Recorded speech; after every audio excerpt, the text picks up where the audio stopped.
हम आज आपको पंचवर्षीय योजनाओं के बारे में बताने जा रहे हैं, जो कि हमारे देश की अर्थव्यवस्था में काफ़ी योगदान देती है। भारत जब आज़ाद हुआ था तो ऐसी स्थिति बन गई थी कि अब भारत को किस प्रकार से हम आगे बढ़ाएं, भारत की अर्थव्यवस्था को किस प्रकार से हम सुदृढ़ करें। तो इसी क्रम में भारत में पंचवर्षीय योजनाओं को लागू किया गया, जिसका विचार सोवियत संघ रूस से लिया गया। जो पंचवर्षीय योजना के जनक जोसेफ स्टालिन को माना जाता है, जो कि रूस के निवासी थे। भारत में पंचवर्षीय योजना का जनक पंडित जवाहरलाल नेहरू जी को माना जाता है, जो कि हमारे देश के पहले प्रधानमंत्री थे। आज भी भारत में पंचवर्षीय योजना का जो अध्यक्ष है वो प्रधानमंत्री को ही माना जाता है। वर्तमान में पंचवर्षीय योजना का नाम इस योजना आयोग का नाम नीति आयोग कर दिया गया। तो इसी क्रम में आपको बताना चाहते हैं, भारत में पंचवर्षीय योजना का जनक पंडित जवाहरलाल नेहरू जी को माना जाता है और प्रथम उपाध्यक्ष गुलजारीलाल नंदा जी को माना जाता है। पंचवर्षीय योजना से पूर्व इसे बॉम्बे प्लान के नाम से जाना जाता था। इसकी स्थापना 1944 में उद्योगपतियों के द्वारा की गई थी। भारत में प्रथम पंचवर्षीय योजना की शुरुआत 1951 से 1956 में की गई, जो कि हेराल्ड डोमन मॉडल पर आधारित थी। प्रथम पंचवर्षीय योजना में कृषि के विकास पर जोर दिया गया, जिसका मुख्य उद्देश्य अर्थव्यवस्था का संतुलित विकास करना, क्योंकि तुरंत हमारा देश आज़ाद हुआ था और हमारे यहाँ भुखमरी को कम करना था, जिसका इसके लिए सबसे पहले हमें कृषि पर ही ध्यान देना होगा, क्योंकि हमारा देश कृषि प्रधान देश है। इसमें ज़्यादा से ज़्यादा लोग कृषि पर आधारित होते हैं। तो इसी क्रम में हमारे प्रधानमंत्री जी द्वारा बहुउद्देशीय परियोजनाओं को लागू किया गया, जैसे व्यास नदी परियोजना, दामोदर नदी घाटी परियोजना, भाखड़ नागल बांध परियोजना। ये जो परियोजनाएं हैं, इन्हीं नदियों के नाम पर ही रखा गया। इसी दौरान 1956 में ही 5 IIT की स्थापना की गई, जिसमें कि IIT खड़गपुर की स्थापना 1951 में की गई, IIT बॉम्बे की स्थापना 1958 में की गई, IIT कानपुर की स्थापना 1959 में की गई, IIT मद्रास की स्थापना 1959 में की गई और IIT दिल्ली की स्थापना 1961 में की गई। इसी के क्रम में जो एक पंचवर्षीय योजना है, ये 5 वर्ष के लिए बनाई जाती थी। उसके बाद जब इसका कार्यकाल पूरा हो जाता था, इसे दूसरी पंचवर्षीय योजना नाम दे दिया जाता था। इसके कुछ अलग लक्ष्य रख दिए जाते थे, उनकी प्राप्ति के लिए अलग अलग योजना बनाई जाती थी। ये तो हमारे यहाँ दूसरी जो पंचवर्षीय योजना 1956 से 1961 तक लागू रही।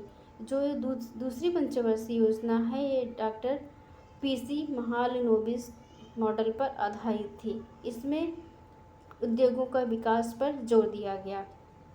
भारत में औद्योगिक नीति की स्थापना 1956 ईस्वी में की गई। इसी के तहत भारत में 3 इस्पात संयंत्र की स्थापना की गई। भिलाई इस्पात संयंत्र की स्थापना, राउरकेला इस्पात संयंत्र की स्थापना और दुर्गापुरा इस्पात संयंत्र की स्थापना की गई। इन इस्पात संयंत्रों की स्थापना के लिए हमें अन्य देशों की सहयोग की भी आवश्यकता हुई, जैसे कि भिलाई इस्पात संयंत्र की स्थापना के लिए हमने रूस से सहयोग लिया, राउरकेला इस्पात संयंत्र की स्थापना के लिए हमने जर्मनी से सहयोग लिया, दुर्गापुरा इस्पात संयंत्र की स्थापना के लिए हमने ब्रिटेन से सहयोग लिया। दूसरी पंचवर्षीय योजना का उद्देश्य था समाजवादी समाज की स्थापना करना। इसी को जो हमारे इस्पात संयंत्र जो स्थापित किए गए, इनकी एक छोटी सी ट्रिक हमने बनाई हुई है, जैसे कि भीरू राज दुबे, भी से भिलाई, रूस से रूस। तो जो भिलाई संयंत्र स्थापना है, ये जो भिलाई नामक स्थान है छत्तीसगढ़ में है। तो भिलाई इस्पात संयंत्र की स्थापना जो की गई वो रूस के सहयोग से की गई। राउरकेला यह स्थान उड़ीसा में पड़ता है। राउरकेला इस्पात संयंत्र की स्थापना जर्मनी के सहयोग से की गई। दुर्गापुरा स्थान पश्चिम बंगाल में है। जो दुर्गापुरा इस्पात संयंत्र योग की स्थापना उद्योग दुर्गापुरा इस्पात संयंत्र की स्थापना ब्रिटेन के सहयोग से की गई। इसी क्रम में तीसरी पंचवर्षीय योजना की शुरुआत 1961 से 1966 में की गई। जो तीसरी पंचवर्षीय योजना है इसका मॉडल सुखमय चक्रवर्ती मॉडल, इसे ही जॉन सेंडी मॉडल भी कहते हैं। तृतीय पंचवर्षीय योजना में कृषि एवं उद्योग दोनों पर विकास दिया गया। पहली पंचवर्षीय योजना कृषि पर आधारित है, दूसरी पंचवर्षीय उद्योगों पर आधारित है, और जो हमारी तीसरी पंचवर्षीय योजना है वो हमारी कृषि एवं उद्योग दोनों पर आधारित थी, क्योंकि जो हमारा देश है धीरे धीरे सुदृढ़ हो रहा था। तो जिसका तीसरी पंचवर्षीय योजना का उद्देश्य था अर्थव्यवस्था को आत्मनिर्भर बनाना और स्वयं स्फूर्त अवस्था में पहुंचना। सर्वाधिक जो ये हमारी तीसरी पंचवर्षीय योजना थी ये असफल योजना मानी जाती, क्योंकि इसी दौरान भारत चीन युद्ध हुआ, भारत पाकिस्तान युद्ध हुआ। तो भारत चीन युद्ध 1962 ईस्वी में हुआ और भारत पाक युद्ध 1965 ईस्वी में हुआ। युद्ध की स्थिति के कारण भारत की अर्थव्यवस्था थोड़ी सी खराब हो गई थी। 1965 में भारतीय खाद्य निगम की भी स्थापना की। तीसरी पंचवर्षीय योजना के दौरान ही भारतीय खाद्य निगम की भी स्थापना की। जो हमारी तीसरी पंचवर्षीय योजना है इसी दौरान भारत में हरित क्रांति की भी शुरुआत हुई, जिसके जनक MS स्वामीनाथन को माना जाता है। यह जो हरित क्रांति की शुरुआत 1966 में की गई, जिसमें बीजों की अधिक उपज देने वाली किस्मों को बनाया गया, खेती में उन्नत तकनीक का उपयोग किया गया, सिंचाई की अच्छी तरह विकसित प्रणाली के उपयोग को शामिल किया गया। तीसरी पंचवर्षीय योजना के दौरान ही बोकारो स्टील संयंत्र की स्थापना की गई। किसके? रूस के सहयोग से की गई। ये बोकारो है कहाँ? ये हमारे झारखंड राज्य का ही एक जिला है। जो तीसरी पंचवर्षीय योजना थी इस दौरान युद्ध हुआ, तो जो भारत की स्थिति थी वो थोड़ी सी लूज हो गई थी। इसी दौरान 5 वर्षों की योजना बनाकर एक छोटी सी योजना बनाएगी एक वर्षों की, तो जिसे योजना अवकाश के नाम से दिया गया। इसमें जो कि 1966 से 1969 तक थी, 3 वार्षिक योजनाएं लाई गई, जिसमें कृषि को महत्व दिया गया। इसी के क्रम में चौथी पंचवर्षीय योजना 1969 से 1974 ईस्वी तक चली थी। जो चौथी पंचवर्षीय योजना है अशोक रुद्र मॉडल पर आधारित थी। इसे एलन मात्रे मॉडल भी कहते हैं, या इसका पूरा नाम अशोक रुद्र एलन मात्रे मॉडल। चौथी पंचवर्षीय योजना में प्राथमिकता थी आत्मनिर्भरता को बढ़ावा देना। इसका उद्देश्य था स्थिरता के साथ। चौथी पंचवर्षीय योजना का उद्देश्य था स्थिरता के साथ आर्थिक विकास करना। इसी दौरान ही 14 बैंकों का राष्ट्रीयकरण किया गया। कब किया गया 14 बैंकों का राष्ट्रीयकरण? 19 जुलाई 1969 ईस्वी को। इसी दौरान ही चौथी पंचवर्षीय योजना के दौरान ही 15 अगस्त 1969 ईस्वी को 15 अगस्त 1969 को यहाँ पे गलत लिखा हुआ है, 1969 ईस्वी को हमारे इसरो की स्थापना की गई। चौथी पंचवर्षीय योजना के दौरान ही श्वेत क्रांति की भी स्थापना की गई।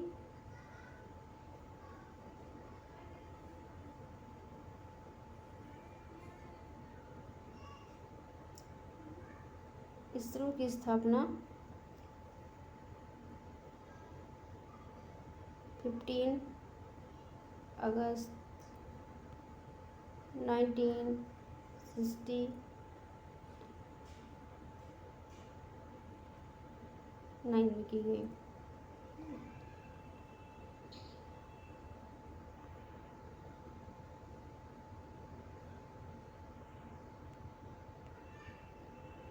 गलत लिखा हुआ है, हमें इसरो की स्थापना 19 जुलाई 1969 को की गई थी। इसी दौरान